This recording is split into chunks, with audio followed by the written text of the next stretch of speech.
ठीक है, तो शुरू करते हैं। लास्ट क्लास में कैंसर तो चल ही रहा था, ये ट्रीटमेंट वाला बच गया था, है ना। एक्चुअली मैं सोचा था नहीं बताऊंगा, लेकिन बता ही देता हूँ, है ना। तो ट्रीटमेंट ऑफ कैंसर, मतलब कैंसर के जो उपचार है वो 4 तरीके से इनका उपचार किया जा सकता है। ठीक है, ट्रीटमेंट कैंसर का जो उपचार जो है वो 4 तरीके से उपचार किया जा सकता है। पहला वाला जो ट्रीटमेंट है, जिसे नॉर्मली आप जानते हैं सर्जरी कहा जाता है। ठीक है, सर्जरी आप जानते हैं सर्जरी क्या होता है।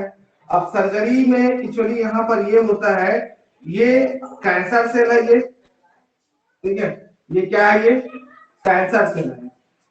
ठीक है, तो इस सर्जरी, इस टेक्निक में क्या करते हैं कि हम एक जो कैंची होता है, ठीक है, कैंची या फिर चाकू की सहायता से, ठीक है, कैंची या चाकू की सहायता से इस कैंसर जो सेल है, ठीक है, ये कैंसर जो सेल है इस सेल को काट काट के अलग निकाल सकते हैं, इसे ही कहा जाता है सर्जरी। ठीक है, तो ट्रीटमेंट ऑफ कैंसर का पहला जो प्रोसेस है वो है सर्जरी। सर्जरी के द्वारा जो कैंसर सेल है, जिन अंगों में, है ना, मतलब जो सेल कैंसर सेल में कन्वर्ट हुआ है उसको कैंची से काट के या चाकू से काट के अलग किया जा सकता है। तो ये एक तरीका है कैंसर का उपचार करने का। ठीक है, दूसरा वाला टेक्निक जो है जिसे कहा जाता है कीमोथेरेपी। ठीक है, कीमोथेरेपी, और यहाँ पर कीमोथेरेपी का संबंध सिंपल सा ये है कि यहाँ पर ड्रग यूज किया जाता है। ठीक है, कोई भी ड्रग है, ठीक है, इन ड्रग की सहायता से हम कैंसर का उपचार कर सकते हैं। जैसे कि यहाँ पर 2 प्रकार के ड्रग मिलता है जो अभी तक कैंसर के ट्रीटमेंट के लिए जो मेडिसिन प्राप्त हुआ है। ठीक है, एक को कहा जाता है विनब्लास्टिन, ठीक है, विनक्रिस्टिन, ठीक है, ये 2 ऐसे ड्रग है जो अभी तक कैंसर के उपचार के लिए किया जाता है। ठीक है, तो यहाँ पर विनब्लास्टिन और विनक्रिस्टिन, ठीक है, ये 2 ड्रग है। लेकिन कीमोथेरेपी करने के लिए करते हैं, ठीक है, लेकिन ज्यादा ये बेनिफिशियल साबित नहीं हुआ है। क्यों ऐसा? क्योंकि इस ड्रग का साइड इफेक्ट ये पड़ता है कि यदि किसी को कैंसर हुए, आपने रियल में तो नहीं देखे हैं, ठीक है, लेकिन आपने मूवी में देखे होंगे, ठीक है, मूवी में देखे होंगे, क्या देखे हैं कि किसी को कैंसर जब होता है तो उनको जो बाल है उसको सेव सेव कर देते हैं, मालूम है सेविंग? पता है नहीं मालूम है? देखे है ना। तो एक्चुअली ये वो टेक्निक को कीमोथेरेपी कहते हैं, और ये यही ड्रग का यूज किया जाता है। और इस ड्रग का यूज करने से क्योंकि इस ड्रग का खासियत ये है कि जो कैंसर सेल, क्योंकि कैंसर सेल जो होते हैं, ये कैंसर सेल जो होते हैं ये बहुत ही तेजी से, है ना, रैपिड सेल डिवीजन करता है ये। ठीक है, रैपिड सेल डिवीजन करता है, और जब रैपिड सेल डिवीजन करता है तो इसी सेल डिवीजन को ये रोकना चाहते हैं। तो ये ड्रग जब देते हैं तो हमारा जो हेयर होते हैं, ठीक है, जिसे हेयर फॉलिकल कहा जाता है, और यहाँ पर हेयर फॉलिकल के पास सबसे तेजी से सेल डिवीजन होता है। ठीक है, तो जिसके वजह से बाल जो होता है वो, आप लोग ये मत समझना कि कैंसर के जो पेशेंट होते हैं उसको खुद मतलब उसको सेविंग किया जाता है उसका बाल, तो ऐसा नहीं है। उनके बाल जो है वो ऑटोमेटिक ही इन ड्रग का इस्तेमाल करने से जो बाल जो होता है वो अपने आप गिर जाता है पूरी तरह से। ठीक है, तो ये हेयर फॉलिकल बाइट होता है, ठीक है, जिसमें बाल जो होता है वो ऑटोमेटिक, मतलब बिना कुछ किए सिर्फ इस ड्रग को खाएंगे, और ड्रग को खाने के बाद यही साइड इफेक्ट पड़ता है इस कीमोथेरेपी का। ठीक है, और एक, ये तो पहला वाला साइड इफेक्ट हो गया। दूसरा एक और साइड इफेक्ट पड़ता है, ठीक है, जिसे कहा जाता है बोन मेरो डिप्रेशन। और यहाँ पर बोन मेरो में डिप्रेशन होने की वजह से ठीक है, क्योंकि बोन मैरो से क्या उत्पन्न होते हैं, बोन मैरो से उत्पन्न होते हैं बी सेल। ठीक है, B cell, B lymphocyte cell कहा जाता है। तो ये जो बी सेल लिम्फोसाइट की जो प्रोडक्शन करने की क्षमता जो होती है वो वीक हो जाती है। ठीक है, और यहाँ पर वीक होना मतलब हमारा जो इम्यून सिस्टम जो होता है वो इम्यून सिस्टम यहाँ पर वीक हो जाता है। ठीक है, इम्यून सिस्टम जो होता है वो पूरी तरह से वीक हो जाता है। क्यों वीक हुआ, क्योंकि जहां से बी सेल ओरिजिन हुआ है बोन मैरो, ये डिप्रेस हो जाता है। ठीक है, तो ये साइड इफेक्ट पड़ता है। ठीक है, सर्जरी से अभी तक ऐसा साइड इफेक्ट देखने को नहीं मिला है, लेकिन कीमोथेरेपी में हेयर में प्रॉब्लम होता है और बोन मैरो में भी प्रॉब्लम होता है।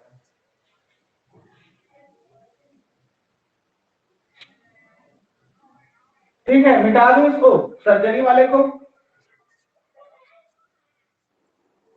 Yes sir.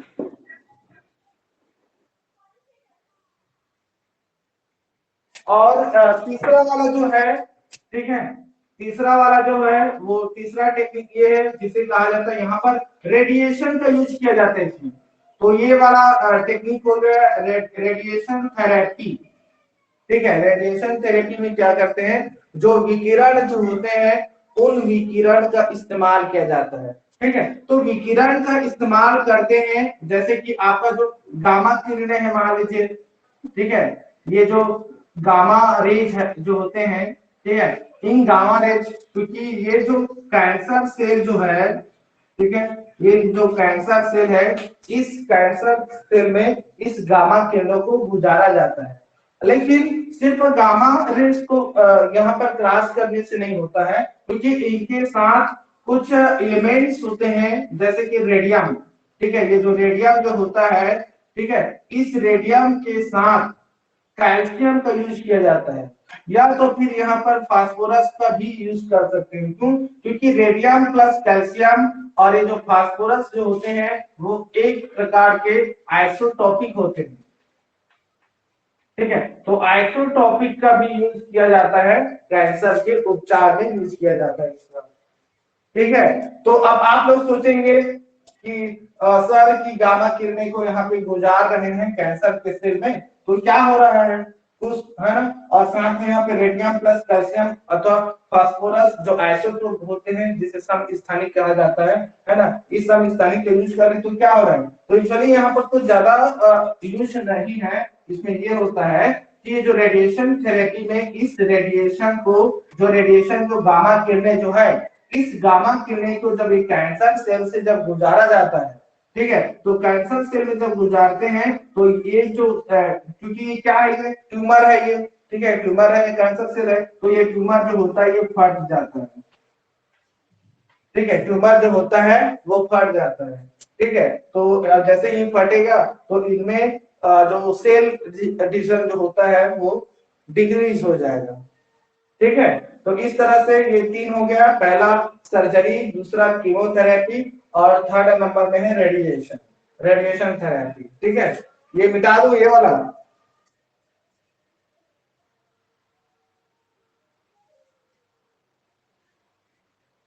इधर मिटा दो ना ये कीमोथेरेपी। Yes sir.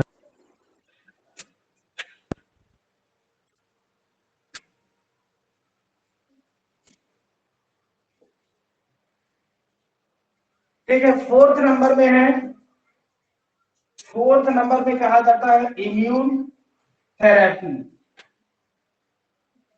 ठीक है, इम्यून थेरेपी मतलब ये ऐसा थेरेपी है जिनमें यूज किया जाता है कि जो इम्यून सिस्टम जो होता है, ठीक है, जो हमारा क्या बोलते हैं प्रतिरक्षा तंत्र, जो प्रतिरक्षा प्रणाली जो होता है उसको यहाँ पर स्ट्रांग बनाया जाता है, और यदि वो स्ट्रांग हो गया तो कैंसर अपने आप ठीक हो जाएगा, है ना। तो यहाँ पर क्या होता है कि जो एक इम्यून, अब इम्यून रिस्पॉन्स बढ़ाना है तो यहाँ पर प्रोटीन का यूज किया जाता है।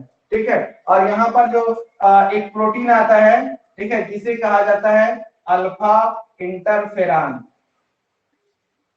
ठीक है, ये जो अल्फा इंटरफेरॉन जो होता है इनका यूज किया जाता है, और एक्चुअली जो इंटरफेरॉन जो होता है वो एक प्रकार के आरएनए होते हैं। ठीक है, आरएनए आर प्रोटीन। ठीक है, तो ये आरएनए जो अल्फा इंटरफेरॉन जो होते हैं ये बहुत ही खतरनाक प्रोटीन होता है, ठीक है, जिनका यूज किया जाता है। ये खतरनाक उसमें होता है जब वायरस के केस में, ठीक है, वायरस के पास यही इंटरफेरॉन नहीं होता है, ठीक है, और यदि वो इंटरफेरॉन आपके पास है तो इस इंटरफेरॉन के द्वारा वायरस को आसानी से खत्म किया जा सकता है, ठीक है। तो अभी तक तो ऐसा हुआ नहीं है, नहीं अभी कोरोना वायरस की केस में भी नहीं कर पाए हैं, ठीक है, लेकिन इस अल्फा इंटरफेरॉन या जो प्रोटीन या आरएनए है इनका यूज कर से हम इम्यून जो हमारे पावर है उसको स्ट्रॉन्ग कर सकते हैं। तो ये स्ट्रॉन्ग हो जाएगा तो हमारा जो सेल डिवीजन जो है वो अनकंट्रोल जो हो रहा है वो कंट्रोल हो जाएगा, ठीक है। तो इस तरह से ये चार टेक्निक का यूज किया जाता है, बहुत ही इंपॉर्टेंट है, ठीक है, क्योंकि आपका ये जो चारों जो प्रोसेस जो है नीट के एग्जाम में पूछा जाता है। आप लोग पुराना क्वेश्चन पेपर देखिएगा, यहाँ से क्वेश्चन आया है, ठीक है, और ये चारों एनसीईआरटी में भी इन चारों के बारे में पूरा अच्छी तरह से बताया है, ठीक है। तो आप लोग, ठीक है, एनसीईआरटी भी देख लीजिएगा साथ में आप लोग, ठीक है। तो ये इस तरह से आपका कैंसर का जो टॉपिक है वो पूरी तरह से क्लियर हो गया है, ठीक है।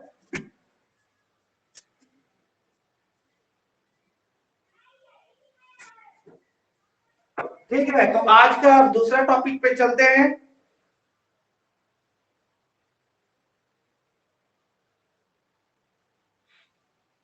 चले आगे।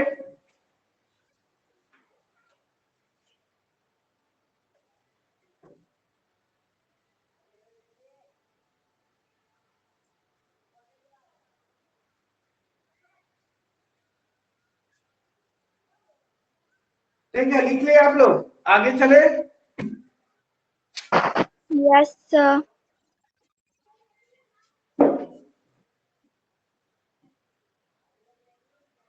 शांत मत रहा करो आप लोग, थोड़ा बोल लिया कीजिए, ठीक है, बोलने से नुकसान नहीं होता है, फायदा ही होता है।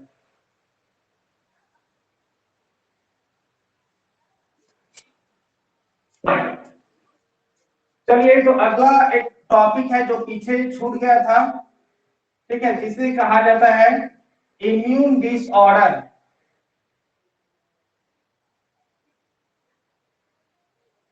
कोई बताएंगे क्या होता है इम्यून डिसऑर्डर? क्या समझते हो इम्यून डिसऑर्डर का मतलब?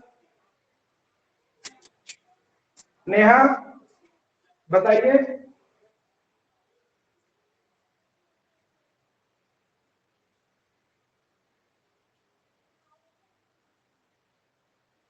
नेहा, हिमांशु, विष्णु बताएंगे। सर सर इम्यूनिटी सिस्टम कमजोर होने से जो डिसऑर्डर या बीमारी होते हैं उसको इम्यूनिटी सिस्टम को क्या कर देते हैं? कमजोर होने से सर। कमजोर होने से बचाता है। नहीं सर, इम्यूनिटी सिस्टम के कमजोर होने से जो डिसऑर्डर होते हैं। अच्छा, और यदि इम्यून सिस्टम इंक्रीज हो गया तो? सर इंक्रीज होने से खतरा तो नहीं होता है शायद तो।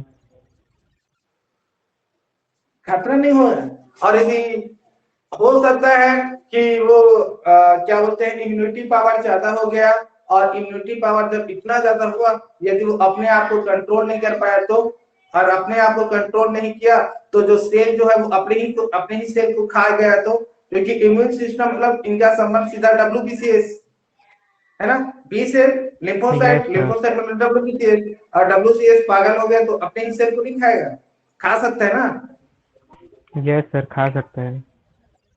खा सकता है।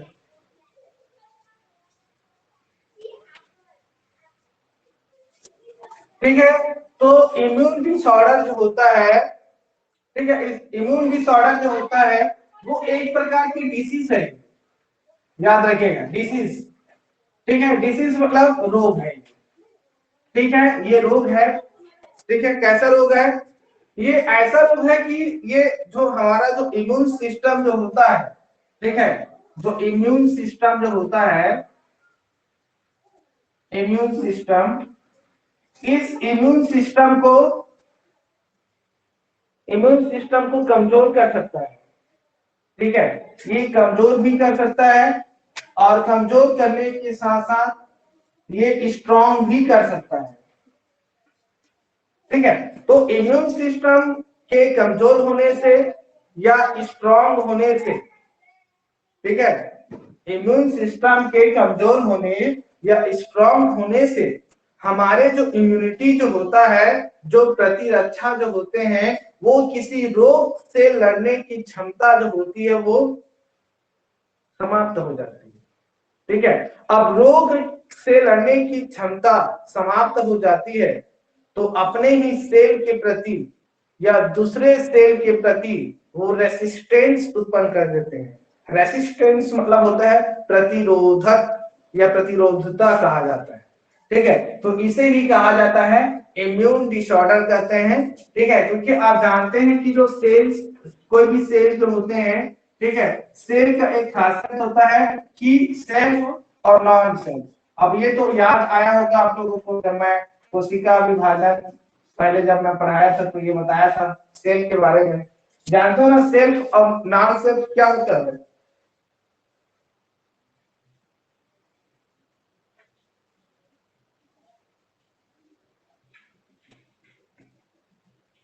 देखिए, कोई भी सेल जो होते हैं, कोई भी कोशिका जो होता है, ठीक है, वो अपने ही सेल को पहचानता है, दूसरे सेल को नहीं पहचानता है। ठीक है, ये दूसरे सेल को नहीं पहचानता है। ठीक है, इसीलिए तो कोई भी वायरस जो है, ये वायरस है, ठीक है, या मान लीजिए ये बैक्टीरिया है। ठीक है, ये वायरस है या बैक्टीरिया है।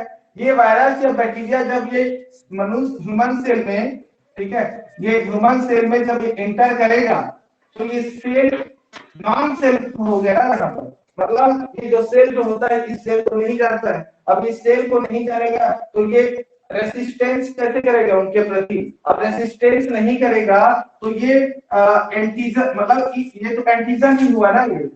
ठीक है, ये एंटीजन ही है। कोई भी फॉरेन सब्सटेंस जो होता है वो अपने आप में एंटीजन के रूप में काम करता है। तो ये कोई बाहरी बाहरी प्रोटीन या बाहरी जीन जब इसके अंदर में आएगा, क्योंकि ये इनसे जानते नहीं है, अनजान है, तो अनजान है तो नहीं जानते हैं, तो क्या करते हैं, ये इनको आसानी से नहीं मार पाता उसको।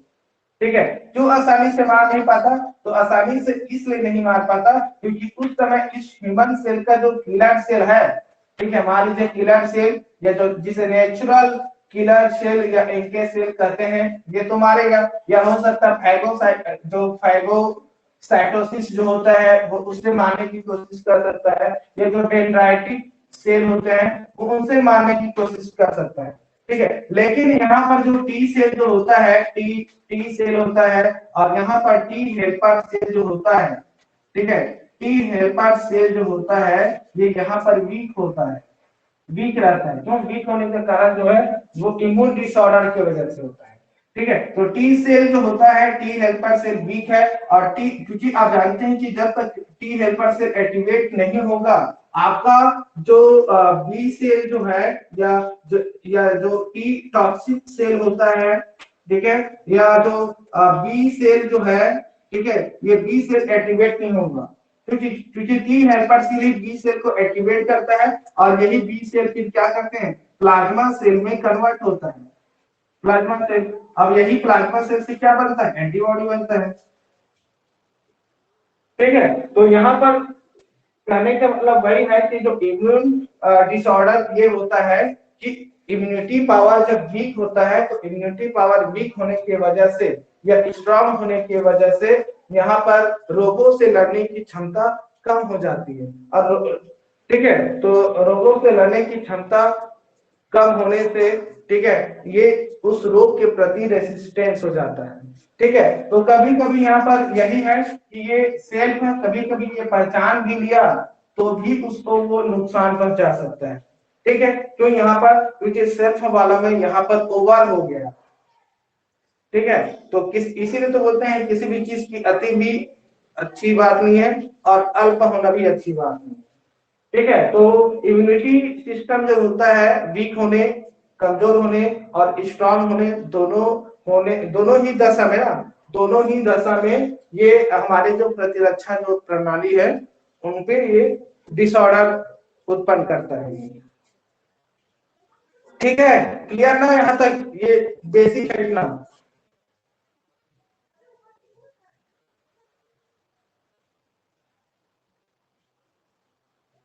आगे चले।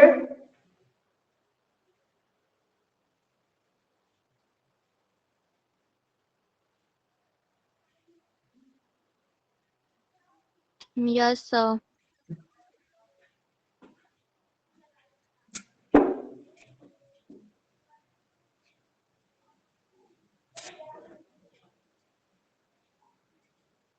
ठीक है, इसका एक डेफिनेशन लिखना है तो लिख लीजिए। ठीक है, कि इम्यून डिसऑर्डर जो होता है ना, इट इज डिसीज। ठीक है, यहाँ एक रोग है। ठीक है, यहाँ एक रोग है।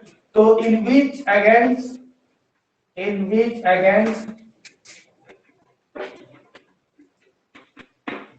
एक्ट सेल्फ और नॉन सेल्फ।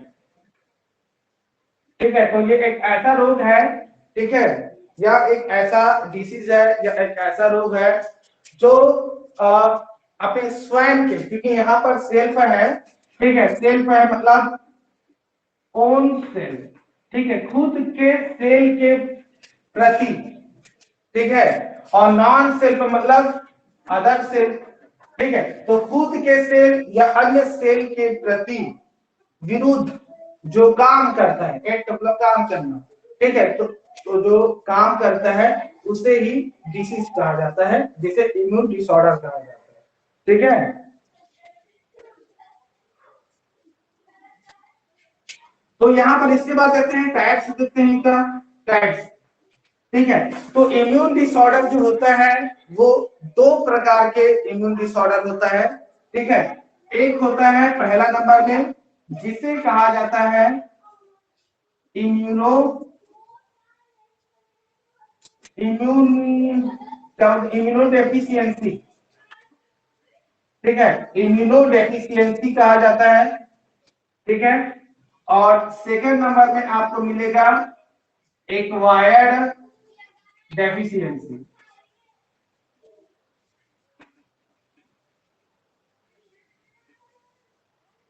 ये इम्यून होगा शायद, इम्यून डेफिशिएंसी।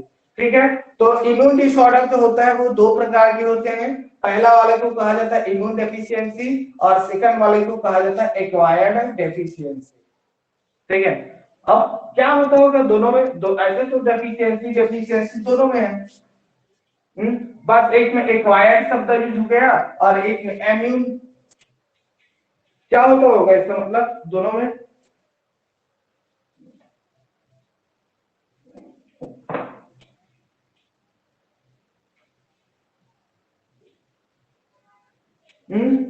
बताइए बताइए जल्दी, अभी जस्ट परिभाषा में बताया हूं मैं।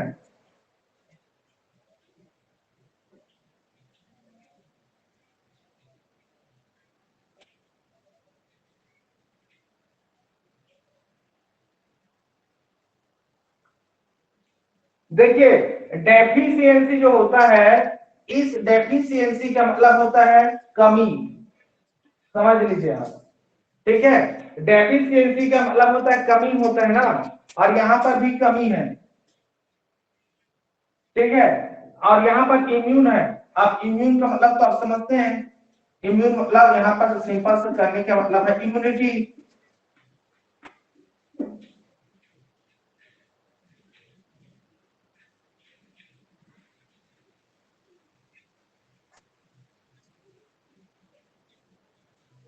ठीक है, तो ये समझ गए ना आप लोग?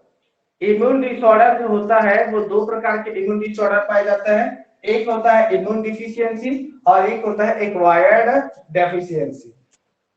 ठीक है,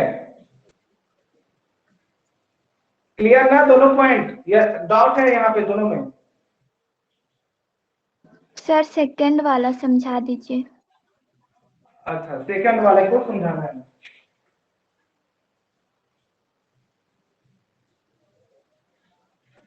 देखिए एक चीज इसमें ये है कि एक्वायर्ड जो होता है, एक्चुअली ये एक्वायर्ड मतलब तो एक्वायर्ड ही है वो, ठीक है, एक्वायर्ड। तो इसमें एक्वायर्ड ये होता है कि जो लाइफ टाइम के लिए होता है, लाइफ टाइम। अब समझिए ना या नहीं?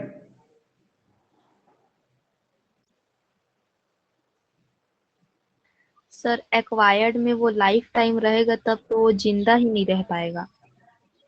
मरेगा ही मरेगा वो, और मरना ही चाहिए। और अब ऐसा नहीं है कि इसमें भी मरेगा, इसमें भी मरेगा, मतलब ये पहला वाला भी मरेगा। और क्यों मरेगा वो बताएंगे, ठीक है, क्योंकि एक्वायर्ड हो गया कि मतलब इसमें लाइफ टाइम एक बार हो गया तो धीरे धीरे बढ़ता जाएगा, और एक समय ऐसा आएगा कि उनकी जो इम्यूनिटी जो है वो पूरी तरह से खत्म। अब इम्यूनिटी जब पूरा खत्म, इस एग्जांपल दूंगा तो आप जानते हैं कि इस एग्जांपल क्या है। देखिए इस एक्वायर्ड डेफिशिएंसी का एग्जांपल है एड्स, ठीक है। उस एड्स का मतलब पूरा समझाऊंगा मैं जब ये सेकंड नंबर में आएंगे तो, ठीक है। पहले हम बात करते हैं इम्यून डेफिशिएंसी की बात करते हैं, ठीक है। वो पूरा मैं समझाऊंगा, वो फुल फॉर्म तो अलग चीज है, लेकिन समझाने वाले लोग उस फुल फॉर्म को लिख देते हैं लेकिन समझाते नहीं है, तो मैं आपको वहां पे पूरा क्लियर करूंगा मैं उसको, ठीक है। ये पहला पढ़ लेते हैं, ठीक है ना, पहला चले। यस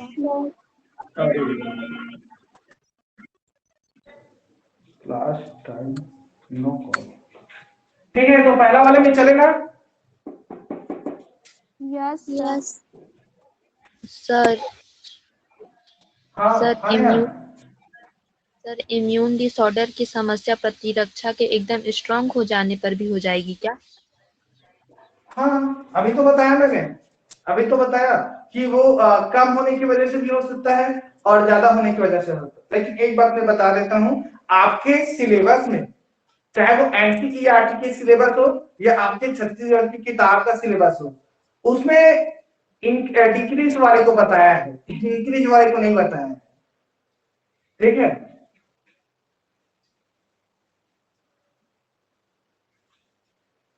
तो क्या जाना है, बताना है क्या इंक्रीज वाला भी?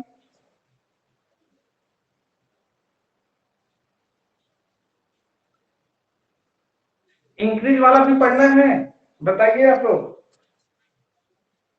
यस सर बता दीजिए। देखिए चलिए ठीक है बता देते हैं। तो ऐसे ही एक डिसीज है, ठीक है, नेम ऑफ डिसीज, ठीक है। और ऐसे में ये क्या होते हैं कि जो नॉन सेल्फ वाले जो होते हैं उनमें ये अलग होता है, ठीक है, और सेल्फ वाले में होता है। तो ये सेल्फ भी हो सकता है, नॉन सेल्फ भी हो सकता है, ठीक है।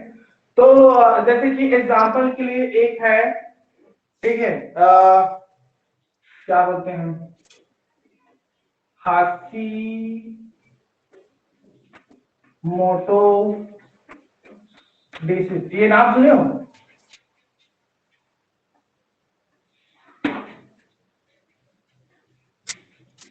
पढ़े हो कहीं पे हाथी मोटो? नहीं पहली कैसे बार नहीं सुन सुने? रहे हैं। पहली ऐसे बार कैसे सुन पहली रहे बार होगा? अब 10वीं क्लास में तो पढ़े होंगे। थायराइड ग्रंथि पढ़े हो? थायराइड ग्रंथि सही पढ़े हो? वो पढ़े हैं सर थायराइड ग्रंथि। इसको नहीं पढ़े हैं सर। हाथी मोटो ये जो रोग जो होता है, ठीक है, ये थायराइड ग्रंथि पे होता है, थायराइड ग्लैंड, ठीक है। जो थायराइड ग्रंथि होता है, अब जानते हैं थायराइड क्या होते हैं, ये गले में होता है, बाइलोब शेप में होता है यहाँ पर गले में, वो थायराइड ग्रंथि है।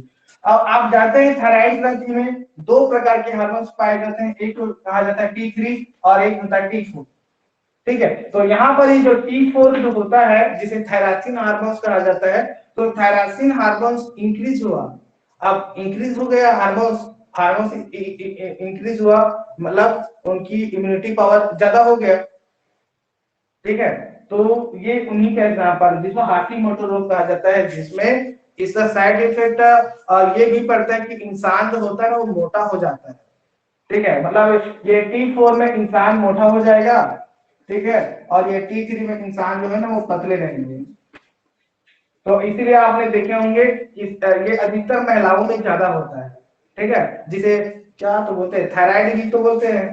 ठीक है, एक्चुअली वो थायराइड नहीं है, वो हाशीमोटो रोग होते हैं। आपने देखे होंगे किसी को थायराइड हो गया, थायराइड की समस्या है, तो दो प्रकार के थायराइड की समस्या होते हैं। ठीक है, यदि कोई पतले इंसान होंगे तो समझना कि पतले को भी होता है और मोटे को भी होता है, तो अधिकतर ये वाला ज्यादा मिलता है। ठीक है, और ऐसे देखा जाए तो ये T4 वाला ज्यादा नुकसानदायक है, क्योंकि इससे मोटापा बढ़ जाते हैं। अच्छा, तो आप लोग के आसपास में ये ऐसा समस्या है या नहीं है, थायराइड की समस्या?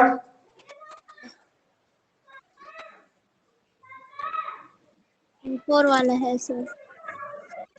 नहीं है आस पड़ोस में। ठीक है, तो थोड़ा आप लोग ये महिलाओं में ज्यादा समस्या होती है। अब ऐसा नहीं है कि मैंने महिला बोल दिया तो वो 21, 22, 23, 24 साल के ऊपर वाले, ऐसा नहीं है। 18, 19 साल की लड़कियों में भी ऐसा समस्या आता है, थायराइड की समस्या, है ना। तो इसीलिए तो मतलब कहते हैं कि जो समर का सीजन जो होते हैं, समर सीजन में ज्यादा नमक नहीं खाना चाहिए। ठीक है, 60। और ये सिर्फ समर सीजन की बात नहीं है, किसी भी सीजन में आपको नमक ज्यादा नहीं खाना चाहिए। ठीक है, बहुत ही कम अमाउंट खाना चाहिए। अब ऐसा नहीं है कि आप नमक कम खा लेंगे तो आपके में आयोडीन की कमी हो जाएगी, और आयोडीन की कमी हो जाएगा तो गैस्ट्रिक डिसीज हो जाएगा। तो ऐसा बिल्कुल नहीं है। अभी के समय में जितने भी नमक आता है वो सभी साल्ट आयोडीन युक्त नमक ही होता है। ठीक है, तो कम मात्रा में नमक खाना चाहिए। ठीक है, तो ये जो हाशीमोटो जो रोग होता है वो इसी में आता है। ठीक है, एक और रोग होता है जिसे कहा जाता है क्रोनिक हेपेटाइटिस, हेपेटिक बोलते हैं। ठीक है, तो क्रोनिक हेपेटिक, और ये क्रोनिक हेपेटिक आप नाम से समझते होंगे, हेपेटिक, हेपेटिक का मतलब होता है लीवर। ठीक है, तो ये लीवर को नुकसान पहुंचा देता है वहां पर ये।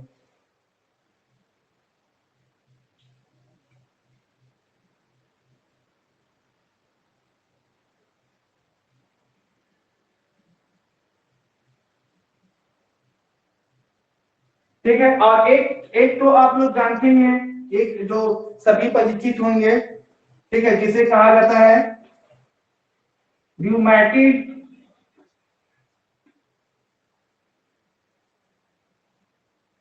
या आज इसी को अथवा आर्थराइटिस कहा जाता है।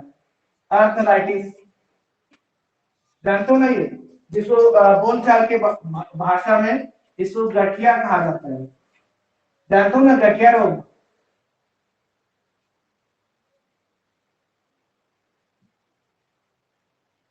जानते हैं या नहीं गठिया रोग?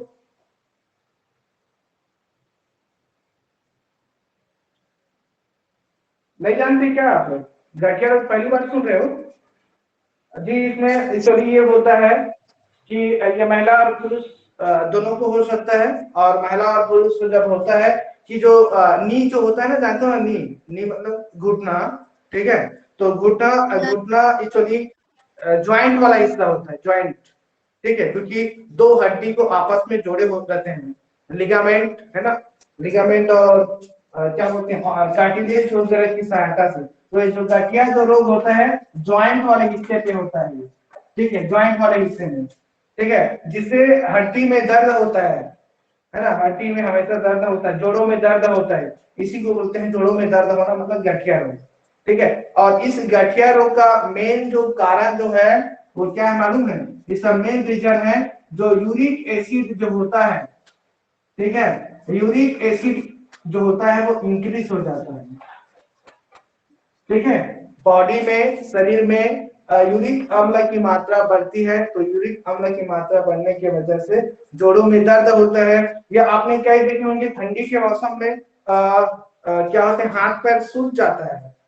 ये सुने हो कभी, देखे हो आसपास? ठंडी के मौसम में, ठीक है, ठंड के मौसम में जो हाथ पैर जो होता है, खासतौर पर पैर वाला जो हिस्सा होता है वो फूल जाता है ना जी। Yes sir. Yes sir. तो उसका कारण जो है वो यूरिक एसिड है। यूरिक एसिड की मात्रा जो होती है वो बढ़ जाती है, जिसकी वजह से ज्वाइंट में प्रॉब्लम होता है। ठीक है, तो इसीलिए अब आप बोलेंगे सर अब यूरिक एसिड वाले क्या बात है, तो यहाँ पर जो यूरिक एसिड जो होता है वो ये होता है कि आप जैसे अब आप दाल खाओगे ज्यादा, ठीक है, ज्यादा दाल नहीं खाना चाहिए, ठीक है, दाल रेगुलर खाइए लेकिन कम मात्रा में खाना चाहिए, ठीक है। तो दाल खाने से ये यूरिक एसिड का निर्माण होता है, ठीक है। आप प्रोटीन वाला चीज ज्यादा खाएंगे तो भी यूरिक एसिड की मात्रा बढ़ेगा, ठीक है। तो इसलिए दाल प्रोटीन वाले जो चीज है उसको ज्यादा नहीं खाना चाहिए, क्योंकि प्रोटीन और दाल जो होता है वो यूरिक एसिड का निर्माण करता है, ठीक है। तो कम अमाउंट में खाना चाहिए सब चीज।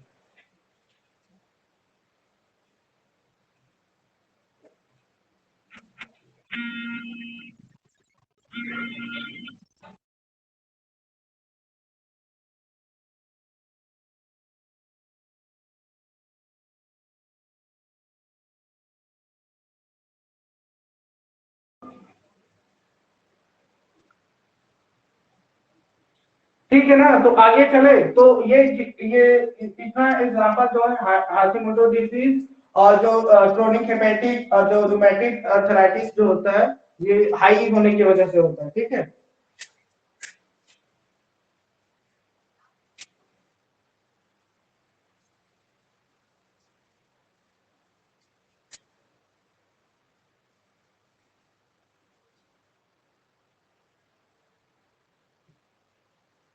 चलिए तो पहला वाला थोड़ा सा देख लेते हैं, ज्यादा लंबा तो नहीं, बहुत छोटा सा टॉपिक है,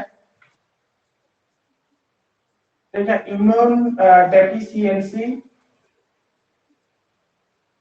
ठीक है। तो इम्यून डेफिशिएंसी में यहाँ पर क्या होगा, यहाँ पर जो इम्यून यहाँ पे खास तौर पर इम्यून सिस्टम की बात नहीं करेंगे, जो लिम्फेटिक जो होता है, ठीक है, लिम्फेटिक जो सेल जो होता है, ठीक है, लिम्फेटिक सेल जो होता है वो डिक्रीज होता है, ठीक है। ठीक है ना, लिम्फेटिक सेल जो होता है ये डिक्रीज हो जाता है, ठीक है, डिक्रीज। और डिक्रीज होने की वजह से, ठीक है, लिम्फेटिक सेल डिक्रीज होने की वजह से ये क्या करता है, आइडेंटिफाई करेगा, ये आइडेंटिफाई, ठीक है। अब जैसे ही आइडेंटिफाई करता है, मतलब आइडेंटिफाई करना मतलब सेल्फ हो गया, ठीक है, वो पहचान लिया अपने ही सेल को, ठीक है, कि ये काम हो रहा है, ठीक है। अब ये पहचानेगा और पहचानने के बाद ये क्या कर देता है, डिस्ट्रॉय कर लेता है, डिस्ट्रॉय इट, ठीक है, या इसे ये नष्ट कर देता है, ठीक है। तो इसे ही कहता है इम्यून डेफिशिएंसी कहा जाता है। और यहाँ पर लिम्फेटिक सेल का मतलब होता है कि यहाँ पर जो लिम्फेटिक सेल कौन सा है, आपका जो बी सेल होता है वो, और टी सेल होता है ये दोनों सेल कम हो जाता है। आप जानते हैं बी सेल जो होता है ये बोन मैरो से उत्पन्न होते हैं, बोन मैरो से उत्पन्न होते हैं, और आपका जो टी सेल जो होता है ये थाइमस से ओरिजिन होते हैं,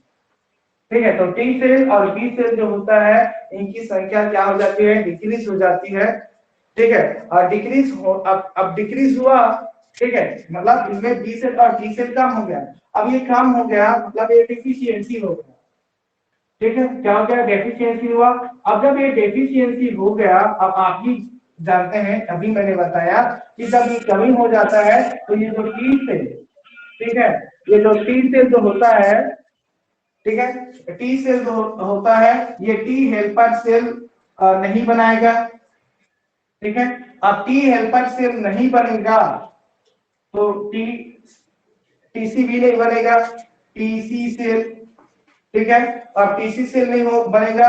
और यहाँ पर आपका जो बी सेल जो होता है, ठीक है, बी सेल जो होता है, ठीक है, ये क्योंकि टी हेल्पर सेल ही है तो बी सेल को एक्टिवेट करता है, और बी सेल एक्टिवेट नहीं होगा तो आपका प्लाज्मा सेल नहीं बन पाएगा, ठीक है, प्लाज्मा बी सेल, और प्लाज्मा बी सेल नहीं बनेगा तो एंटीबॉडी नहीं बनेगा, ठीक है, तो इसमें इस केस में क्या होता है, आपका बी सेल और टी सेल लिम्फेटिक सेल जो होता है उनकी संख्या कम हो जाती है। अब ये कम हुआ, अब कम हुआ तो अब क्या होगा, कोई भी रोग होगा, ठीक है, कोई भी रोग है तो कोई भी रोग के प्रति जो हमारा इम्यून सिस्टम जो होता है वो उस रोग से नहीं लड़ पाएगा, फाइट नहीं कर पाएगा, और फाइट नहीं कर पाएगा तो एक दिन ऐसा है वो मर जाएगा, इंसान मर जाएगा, मृत्यु होता, ठीक है। तो इस तरह से इसमें होता है, ठीक है। अब यहाँ पर अब इम्यून डेफिशिएंसी में ये है कि यदि किसी मनुष्य के बी सेल और टी सेल कम हुआ है ना, और बी सेल और टी सेल जब कम हुआ तो यहाँ पर रोग से लड़ने की क्षमता समाप्त हो रही है, और रोग से लड़ने की क्षमता जब समाप्त हो गई तो ऐसे रोग को कहा जाता है ACID कहा जाता है, ठीक है। ऐसे रोग को क्या बोलते हैं, ACID कहा जाता है।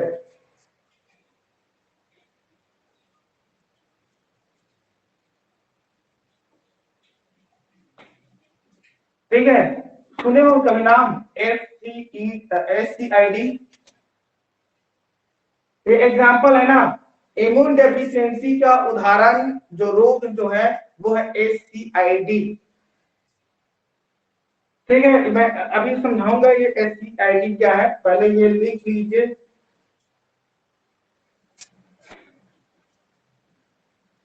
सर नेक्स्ट क्लास का लिंक आ गया। अच्छा आ गया है, अच्छा Yes. चलिए ठीक है, तो फिर ठीक है, तो फिर कल के क्लास में ये वाला टॉपिक तो पूरा हो ही जाएगा, ठीक है। तो यहाँ से याद दिलाना आप लोग, ठीक है। ये एससी मतलब कल के क्लास में मैं ACID बताऊंगा, और ACID पूरा होने के बाद सीधा हम एक्वायर्ड इम्यूनो डेफिशिएंसी जाएंगे जहां पे हम एड्स पढ़ने वाले हैं, ठीक है। चलिए ठीक है, see you tomorrow. Thank you, sir.